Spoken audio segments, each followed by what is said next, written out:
এতক্ষণ কলকাতা থেকে। ভারতের ইতিহাসে অন্যরকম এক নির্বাচন হয়েছে এবার। আগের দুই সাধারণ নির্বাচন তো বটেই, 1977 সালে ইন্দিরা গান্ধীর ক্ষমতাকালেও এতটা রুদ্ধশ্বাস পরিস্থিতি দেখা যায়নি।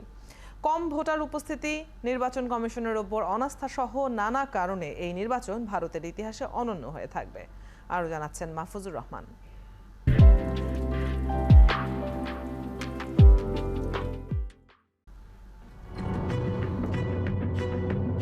ভারতে 2014 সাল এবং 19 সালের নির্বাচনের চেয়ে এবারের লোকসভা নির্বাচনে সবচেয়ে কম ভোটার উপস্থিতি দেখা গেছে।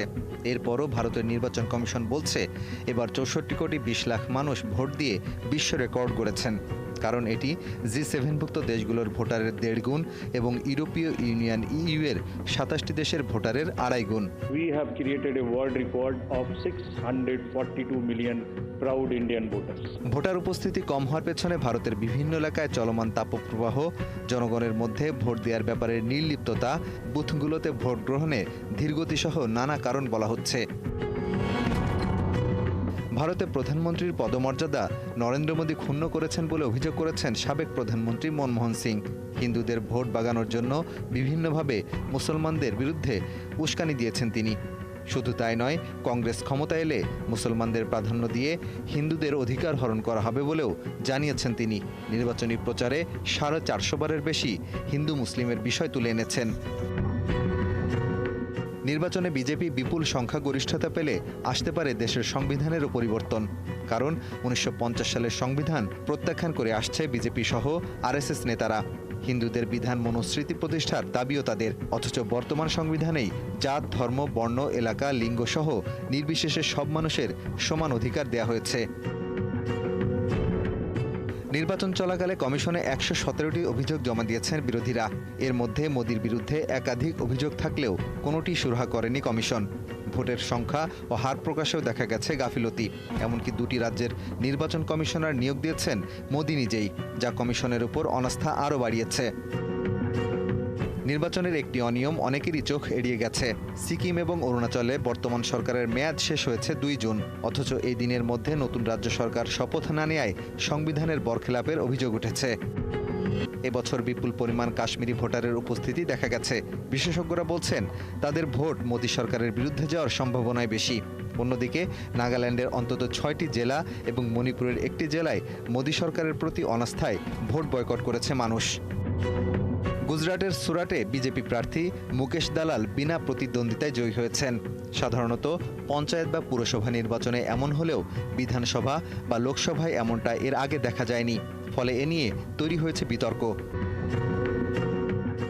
7 ধাপের ভোটে পশ্চিমবঙ্গে ছোট বড় সহিংসতার ঘটনা ঘটেছে। তবে তাতে প্রাণহানির ঘটনা না ঘটলেও নির্বাচন পরবর্তী সহিংসতায় নদিয়া জেলায় বিজেপির এক কর্মী নিহত হয়েছেন। অভিযোগ তৃণমূলের দিকে।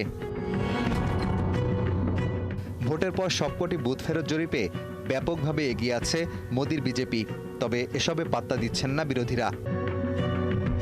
মাহফুজুর রহমান, 71।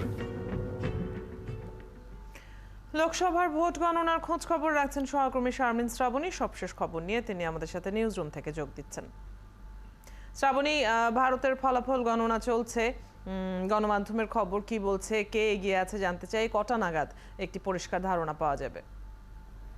অদিতি, আপনাকে অসংখ্য ধন্যবাদ। সকাল থেকে আসলে ভারতের ফলাফলের উপর নজর রাখছে এবং গণমাধ্যমগুলো আগেই কিন্তু বুথ ফেরত জরিপে যেমনটি বিজেপি নেতৃত্বাধীন এনডিএ জোটকে এগিয়ে রেখেছে এবং সেটার প্রতিফলনে কিন্তু আজকে আমরা যে প্রাথমিক ফলাফল বলা হয় বা যা এগিয়ে রাখার যে ফলাফল এখন পর্যন্ত বিভিন্ন গণমাধ্যম তাদের গ্রাফিক যে চিত্রে প্রকাশ করেছে, সেখানেও দেখা যাচ্ছে বিজেপি নেতৃত্বাধীন এনডিএ জোটও এগিয়ে আছে। তবে একটি কথা না বললেই নয়, সেটি হচ্ছে শুরু থেকে বলা হচ্ছিল যে কংগ্রেসের নেতৃত্বে বিভিন্ন ছোট ছোট দল মিলে যে ইন্ডিয়া জোট গড়েছে সেটি কিন্তু তুমুল প্রতিদ্বন্দ্বিতা করছে। এবং আমরা যদি একটু গণমাধ্যমের খবরগুলো আপনাকে দেখে বিশ্লেষণ করি, আমরা প্রথমে একটু এনডিটিভির দিকে নজর দিতে চাই। তারা বলছে যে India races past majority in early leads, India fights on. অর্থাৎ যে ধরনের ধারণা করা হচ্ছিল যে তারা এগিয়ে আছে, কিন্তু ইন্ডিয়া জোট ফাইট দিচ্ছে। আমরা যদি তাদের এই চিত্রটা আপনার সামনে তুলে ধরি, যে লোকসভার 543টি আসনের মধ্যে এখন পর্যন্ত ঘোষণা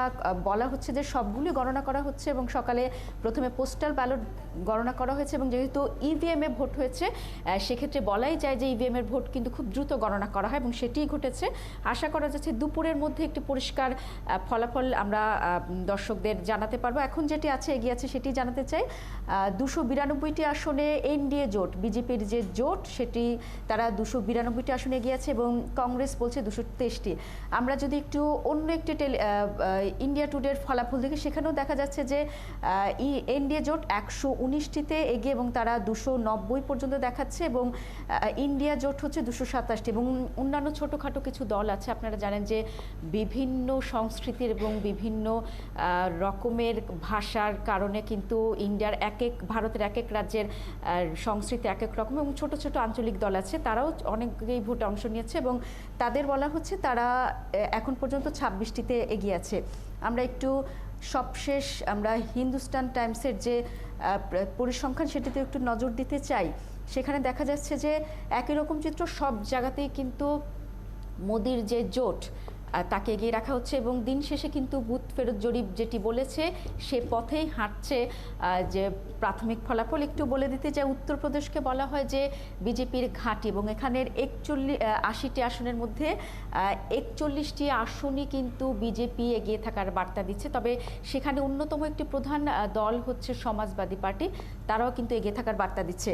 আমরা তো সব কিছু দেখলাম, কিন্তু আমাদের আলাদা একটু গুরুত্ব দিতে হয় পশ্চিমবঙ্গে, সেই পরিসংখ্যান আপনাকে জানিয়ে দিতে চাই। আমরা একটু আনন্দবাজারের দিকে যদি নজর দিই সেখানে কিন্তু একটি আশঙ্কার খবরই দেখা যাচ্ছে। সবসময় তৃণমূলকে বলা হয় যে পশ্চিমবঙ্গের ঘাঁটি, কিন্তু সেই ঘাঁটিতে তৃণমূল কিন্তু কিছুটা পিছিয়ে আছে। এখন পর্যন্ত 42টি আসনের মধ্যে 17টি আসনে প্রাথমিক ফলাফলে যে ঘোষণার দিকে যাচ্ছে সেখানে যদি আপনার নজর দেই, তৃণমূল 5টিতে, বিজেপি 9টিতে, কংগ্রেস 2টিতে এবং সিপিএম 1টিতে এগিয়ে আছে।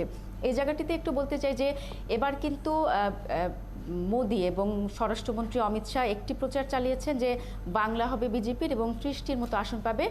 সেই পথে কিন্তু আপাতত হাঁটার ইঙ্গিত দেওয়া হচ্ছে, কিন্তু যদিও এখনও বেলা আমি যদি দেখি যে 11:30 বাজে, বেশ খানিকটা সময় আছে, কিন্তু যেভাবে এগিয়ে যাচ্ছে শেষ পর্যন্ত আমার যে গণমাধ্যমের যে আমি প্রতিবেদন দেখছি সকাল থেকে, এটিই বলা যায় যে শেষ হাসি কিন্তু মোদির নেতৃত্বাধীন অর্থাৎ বিজেপির যে জোট এনডিএ জোটই হাসি হাসবে, কিন্তু কংগ্রেস যে জোট ইন্ডিয়া সেটি শেষ পর্যন্ত লড়াই করে তাদের একটি অবস্থান ধরে রাখবে। অদিতি, যেমনটি আপনি বলছিলেন যে এখনো দেখার বাকি এবং দিনভর নিশ্চয়ই এই সংবাদটি গুরুত্বও পাবে। অনেক ধন্যবাদ শ্রাবণী সবশেষ খবরগুলো নিয়ে আমাদের সাথে যুক্ত হবার জন্য।